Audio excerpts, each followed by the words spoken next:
bởi ra bởi đó hãy về cùng tham cùng mà đời chẳng họ nha đây cùng mà đời chẳng cùng mà đời chẳng họ đủ gì nào tôi hay sâu đi nhị cho nhị cầu một cái thôi trong tiếng lôi gọi mà phụ trong nó hay sâu như lẽ cũng chọc đi coi này cái chọc chơi đâm thêm được đi gồm cái nạc cả họ còn bài nó chạy như giờ đang có phải giờ mà người đã nhau ngày mà chạy cái lốn bạc trao ai ra câu làm đồ đời nè giờ rắc lo anh thích rập hồi hòm lên ngoài sau nó phải lang đó một ngày nè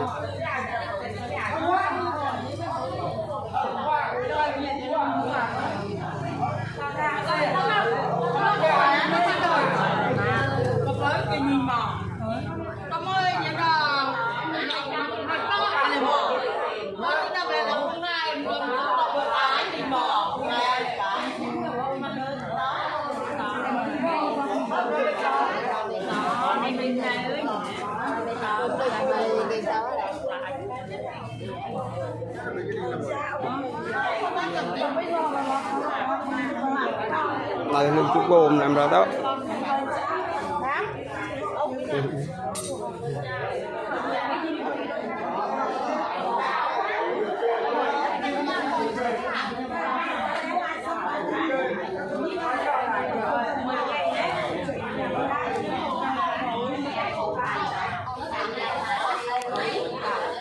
chơi người ta ba